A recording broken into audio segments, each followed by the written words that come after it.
Good morning student.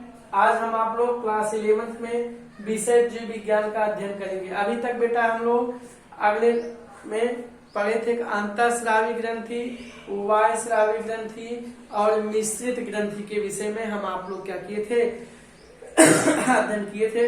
आज हम लोग अंतःस्रावी ग्रंथियों में सबसे पहला अध्ययन करेंगे बेटा पीयूष ग्रंथि का, यानी जिसको हम लोग क्या कहते हैं पीयूष ग्रंथि या पिट्यूटरी ग्रंथि भी कहते हैं। पीयूष ग्रंथि या बेटा इसे हम लोग क्या कह सकते हैं, पीयूष ग्रंथि को हम लोग पिट्यूटरी ग्लैंड भी कहते हैं। पीयूष ग्रंथि को पिट्यूटरी ग्लैंड, पीयूष ग्रंथि को हम लोग क्या कहते हैं पिट्यूटरी ग्रंथि या पीयूष ग्रंथि। और देखिए यह जो पीयूष ग्रंथि होती है, चलिए एक फिगर मैं आपको बना देता हूं बेटा, थोड़ा सा देख लीजिए।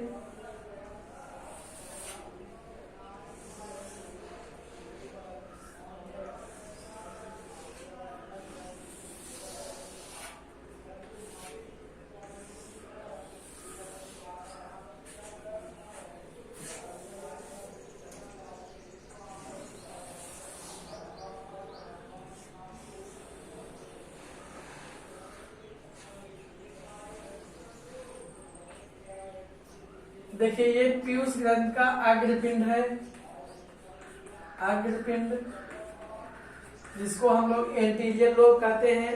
ये बेटा पश्चपिंड है,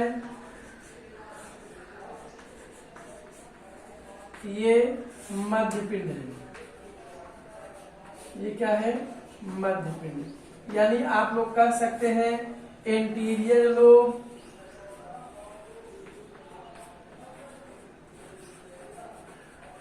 इसको कहते हैं पोस्टीरियर लोब,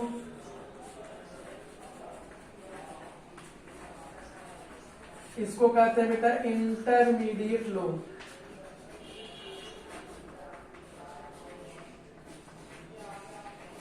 अब एक चीज देखिए, पीयूष ग्रंथि जो होती है आप ये हाइपोथैलेमस हाइपोफिशियल कॉम्प्लेक्स, यानी आपके मस्तिष्क के पीयूष ग्रंथि जो होती है बेटा वह मस्तिष्क के हाइपोथैलेमस हाइपोफिशियल कॉम्प्लेक्स में हो या क्या होती है, पर आपके मस्तिष्क के हाइपोथैलेमस हाइपोफिशियल कॉम्प्लेक्स में पाई जाती है। और यह बेटा मटर के दाने के आकार का, किस आकार का, मटर के दाने के आकार का, मटर के दाने के आकार का होता है। इसका आकार कैसा होता है, मटर के दाने के आकार का होता है और यह लगभग 0.5 से 1 ग्राम भार इसका होता है लगभग। इसका जो भार होता है 0.5 से लेकर बेटा 1 ग्राम।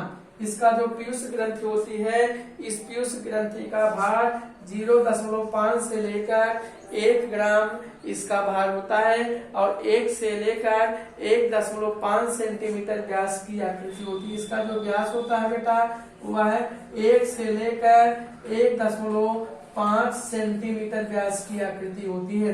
यानी इस पीयूष ग्रंथि के 3 पिंड होते हैं, अग्रपिंड, पश्चपिंड और मध्यपिंड। इसका जो अग्रपिंड होता है, अग्रपिंड का बेटा लगभग 75% भाग बनाता है और बाकी 25% भाग इसका बेटा मध्य पश्चपिंड बनाता है। एंटीरियर लोब, पोस्टीरियर लोब ये बनाते हैं। अब एक चीज देखिए बेटा, ड्यूरिंग द प्रेगनेंसी यानी गर्भावस्था के दौरान, गर्भावस्था के दौरान इसका वेट जो होता है 1.5 से लेकर 0.5 से लेकर 1 ग्राम होता है। ड्यूरिंग द प्रेगनेंसी यानी गर्भावस्था के दौरान स्त्रियों में इसका भार क्या हो जाता है, लगभग बेटा 1.5 ग्राम का हो जाता है। लगभग 1.5 ग्राम से लेकर 1 ग्राम तक इसका भार क्या हो जाता है, बढ़ जाता है। अब देखिए अग्रपिंड एवं पश्चपिंड की उत्पत्ति विभिन्न प्रकार के भ्रूण कोशिकाओं से होती है। अग्रपिंड और पश्चपिंड की जो उत्पत्ति होती है, इसकी दोनों की पिंडों की उत्पत्ति विभिन्न प्रकार की जो भ्रूण कोशिका होती है, उसी भ्रूण कोशिका के द्वारा इनकी क्या होती है, उत्पत्ति होती है। और एक चीज देखिए, अग्रपिंड भ्रूण की ग्रसनी के पृष्ठभाग में उपस्थित रात के पाउच के रूप में एक्टोडर्म तथा पश्चपिंड क्या होता है, उन ऊतकों से विकसित होता है, जिससे तंत्रिका तंत्र विकसित होता है। उत्पत्ति के आधार पर इनमें दो भाग होते हैं, एक अग्रपिंड और पश्चपिंड। अगर उत्पत्ति देखा जाए बेटा, ओरिजिन के आधार पर इसके केवल दो भाग होते हैं। किसके आधार पर? ओरिजिन के आधार पर, यानी उत्पत्ति के आधार पर, ओरिजिन के आधार पर इसके क्या होते हैं, केवल दो भाग होते हैं। ओरिजिन के आधार पर इसके दो भाग होते हैं, एक बेटा अग्रपिंड है, एक अग्रपिंड और दूसरा क्या है, पश्चपिंड।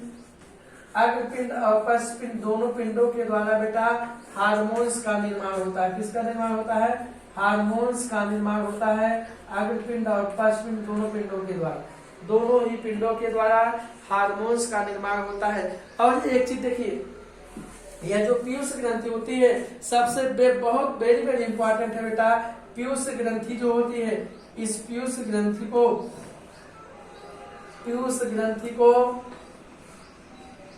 मास्टर ग्रंथि, पीयूष ग्रंथि को मास्टर ग्रंथि कहा जाता है।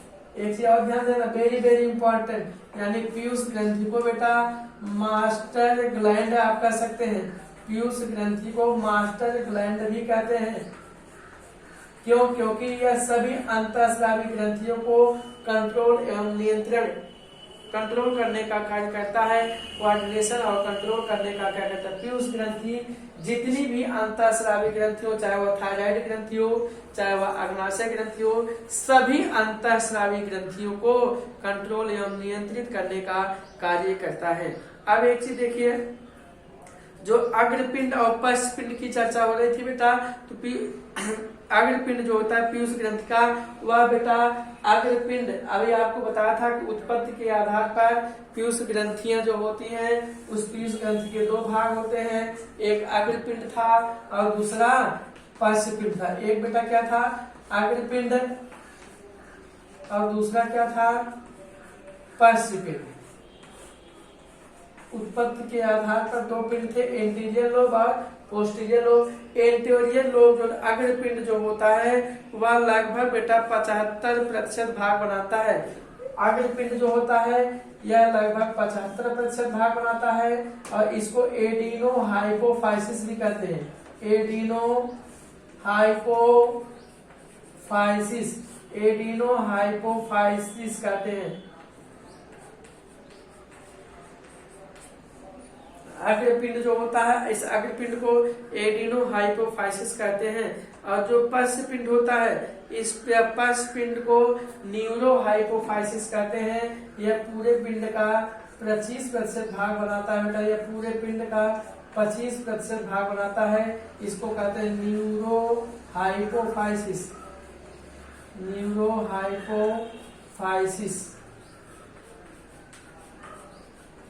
ये था बेटा पीयूष ग्रंथि। अब पीयूष ग्रंथि के इस अग्रपिंड के द्वारा हार्मोन्स बनता है और पश्चपिंड के द्वारा हार्मोन्स बनता है। तो अग्रपिंड के द्वारा कौन कौन सा हार्मोन्स बनता है, पश्चपिंड के द्वारा कौन कौन सा हार्मोन्स बनता है, इन हार्मोन्सों को भी बेटा हम अलग अलग से अध्ययन करेंगे। चलिए देखते हैं कौन कौन अग्रपिंड के द्वारा स्रावित होने वाले हार्मोन्स और पश्चपिंड के द्वारा स्रावित होने वाले हार्मोन्स के विषय में पढ़ते हैं। ये अगली कक्षा में पढ़ेंगे। धन्यवाद बच्चों।